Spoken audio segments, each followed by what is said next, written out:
नमस्कार सगळ्यांना. सारिकाच एज्युकेशनल वर्ल्डमध्ये सगळ्यांचं स्वागत आहे. आज आपण महायुद्धोत्तर राजकीय घडामोडी या प्रकरणातील स्वाध्यायाचा अभ्यास करणार आहोत.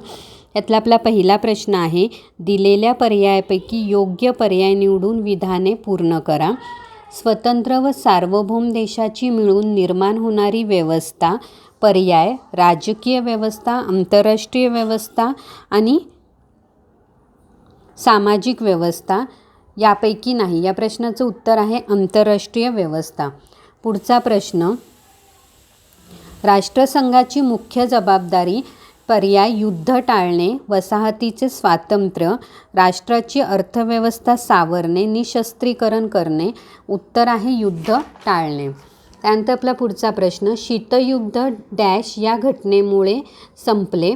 याचं उत्तर पर्याय बघा, संयुक्त राष्ट्राची स्थापना, सोव्हिएट युनियनचे विघटन, लष्करी संघटनांची निर्मिती, क्युबाचा संघर्ष. याचं उत्तर आहे सोव्हिएट युनियनचे विघटन. त्यानंतर पुढचा प्रश्न, पुढील विधाने चूक की बरोबर ते कारण स्पष्ट करा.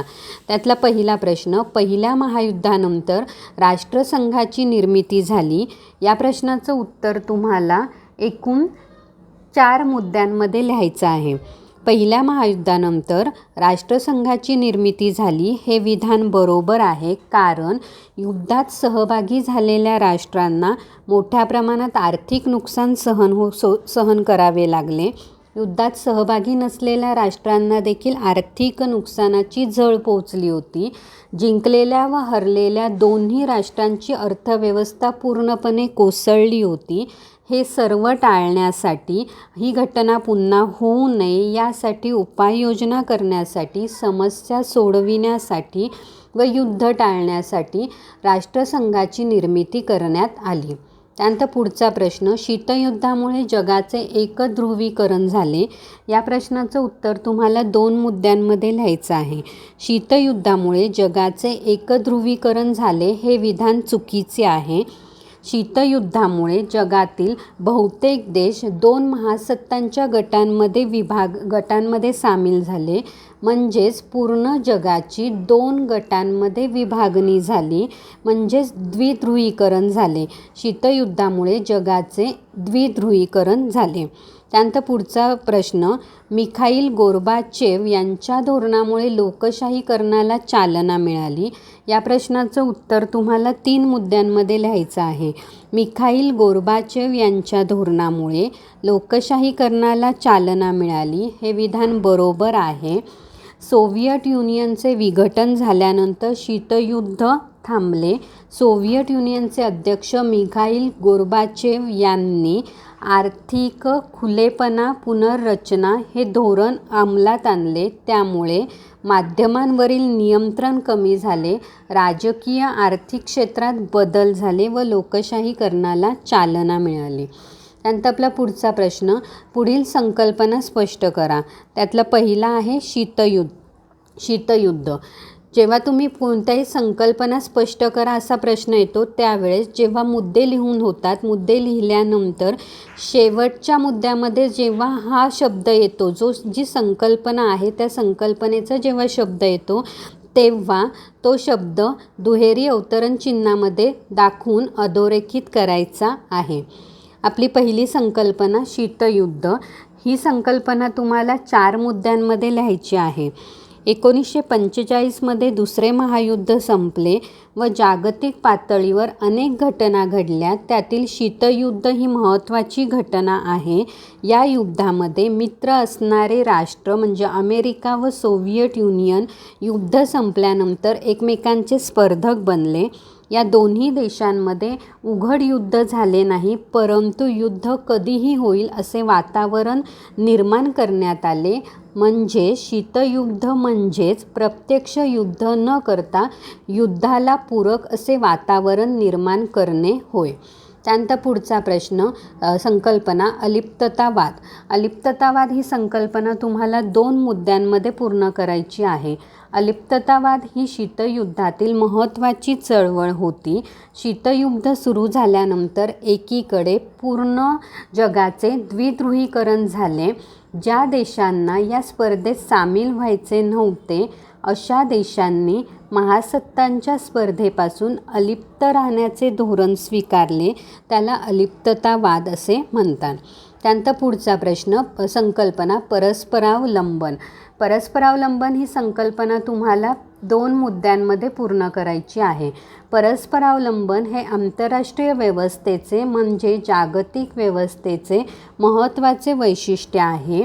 जगातील सर्व देश कोणत्या ना कोणत्या कारणांनी परस्परांवर अवलंबून असतात. राष्ट्र मोठे असो, समृद्ध असो किंवा विकसित असो, ते कधीच स्वयंपूर्ण नसते. मोठ्या राष्ट्रांनाही छोट्या राष्ट्रांवर अवलंबून राहावे लागते. यालाच परस्परावलंबन असे म्हणतात. त्यानंतर पुढची संकल्पना द्विध्रुवीकरण. ही संकल्पना तुम्हाला 2 मुद्द्यांमध्ये पूर्ण करायची आहे. शीतयुद्धाच्या काळात जगातील बहुतेक देश 2 महासत्तांच्या गटात सामील झाले होते. पूर्ण जगाची अशी 2 गटात विभागणी होण्याच्या प्रक्रियेला द्विध्रुवीकरण असे म्हणतात. त्यानंतर पुढची संकल्पना जागतिकीकरण. ही संकल्पना तुम्हाला 4 मुद्द्यांमध्ये पूर्ण करायची आहे. शीतयुद्धानंतर व्यापार व आर्थिक संबंधांमध्ये खुलेपणा आला. त्यामुळे लोकांचे विचार, कल्पना यांची देवाणघेवाण होऊ लागली. माहिती तंत्रज्ञानामुळे जगातील घटना, घडामोडी सर्वत्र समजू लागल्या. देशाच्या सीमारेषेला महत्त्व शिल्लक राहिले नाही. या सर्व प्रक्रियांना जागतिकीकरण असे म्हणतात. जागतिकीकरणाचे जसे फायदे आहेत तसे तोटेसुद्धा आहे. जागतिकीकरणामुळे अर्थव्यवस्था एकमेकांशी जोडल्या गेल्या, बाजारपेठा खुल्या झाल्या, एकत्रिकीकरण झाले. पण त्याचबरोबर गरीब देश आणि श्रीमंत देश यांच्यामध्ये जी दरी आहे ती मात्र कायम राहिली. त्यानंतर पुढचा प्रश्न, पुढील विषयांवर तुमचे मत व्यक्त करा. पहिला प्रश्न, राष्ट्रसंघाने दुसरे महायुद्ध टाळण्यासाठी कोणत्या उपाययोजना करायला हव्या होत्या? या प्रश्नाचं उत्तर एकूण तुम्हाला 3 मुद्द्यांमध्ये लिहायचं आहे. युद्ध टाळण्यासाठी 1920मध्ये राष्ट्रसंघाची स्थापना करण्यात आली, परंतु राष्ट्रसंघाला दुसरे महायुद्ध टाळता आले नाही. त्यासाठी त्यांनी खालील गोष्टी करणे आवश्यक होते. जर्मनी, इटली, स्पेन या देशांमध्ये हुकुमशाहीस बंधने घालायला हवे होते. शस्त्रास्त्र निर्मितीवर बंधने घालायला हवे होते. मतभेद, संघर्ष दूर करण्यासाठी सहकार्याची व सामंजस्याची भावना निर्माण करायला हवी होती.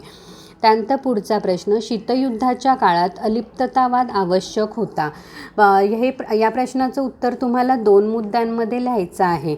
शीतयुद्धाच्या कालावधीमध्ये काही राष्ट्रांनी महासत्तेच्या स्पर्धेतून अलिप्त राहण्याचे धोरण स्वीकारले, कारण सर्व जगामध्ये अशांततेचे, अविश्वासाचे वातावरण होते. दोन्ही महासत्ता छोट्या राष्ट्रांना आपल्या गटात खेचण्याचा प्रयत्न करत होत्या. शस्त्रास्त्र स्पर्धा चालू होती. त्यामुळे कोणत्याही गटात सामील होऊन आपले स्वातंत्र्य गमावण्यापेक्षा अलिप्त राहणे योग्य होते. म्हणून शीतयुद्धाच्या कालावधीमध्ये अलिप्ततावाद आवश्यक होता. त्यानंतर पुढचा प्रश्न, शीतयुद्धामुळे मानवी कल्याणाकडे दुर्लक्ष झाले. या प्रश्नाचं उत्तर तुम्हाला 2 मुद्द्यांमध्ये लिहायचं आहे. शीतयुद्धामुळे मोठ्या प्रमाणात शस्त्रास्त्रांची निर्मिती होऊ लागली. त्यावर प्रचंड पैसा खर्च होऊ लागला. विकास कामे मागे पडली. जीवनावश्यक वस्तूंची टंचाई निर्माण झाली. त्यामुळे मोठ्या प्रमाणात जीवनावश्यक वस्तूंच्या निर्मितीकडे दुर्लक्ष झाले. अशा प्रकारे शीतयुद्धामुळे मानवी कल्याणाकडे दुर्लक्ष झाले. त्यानंतर पुढचा प्रश्न, आजच्या काळात अमेरिकेला प्रतिस्पर्धी म्हणून कोणत्या देशाचा महासत्ता म्हणून उदय होऊ शकतो? या प्रश्नाचं उत्तर तुम्हाला 2 मुद्द्यांमध्ये लिहायचं आहे. आजच्या काळात अमेरिकेला प्रतिस्पर्धी म्हणून चीन या देशाचा उदय होऊ शकतो, कारण चीन हा देश अण्वस्त्रधारी आहे, लष्करीदृष्ट्या सामर्थ्यशाली आहे, अन्नधान्य, खनिजे, औद्योगिक विकास या बाबतीत चीन संपन्न आहे. म्हणून अमेरिकेला प्रतिस्पर्धी चीन या महासत्तेचा उदय होऊ शकतो. त्यानंतर आपला पुढचा जो प्रश्न आहे तो प्रश्न म्हणजे पुढील प्रश्नांची थोडक्यात उत्तरे लिहा. पहिले महायुद्ध व दुसरे महायुद्ध यांच्यात पुढील मुद्द्यांच्या आधारे तुलना करा. मुद्दे बघा. कालखंड पहिले महायुद्ध 1914 ते 1918 या कालावधीमध्ये झाले, तर दुसरे महायुद्ध 1939 ते 1945 या कालावधीमध्ये झाले. सहभागी राष्ट्र पहिल्या महायुद्धामध्ये Britain, France, Russia, Italy, America या राष्ट्रांचा सहभाग होता, तर दुसऱ्या महायुद्धामध्ये Britain, France, Australia, Canada, New Zealand, Bharat या देशांचा समावेश होता. त्यानंतर परिणाम राजकीय आणि आर्थिक. पहिल्या महायुद्धामध्ये राजकीय परिणाम राजकारणात अमेरिका महासत्ता म्हणून अमेरिकेचा मोठी महासत्ता म्हणून उदय झाला, तर जर्मनी, ऑस्ट्रेलिया, हंगेरी यांची साम्राज्य नष्ट झाली. हे राजकीय परिणाम झाले.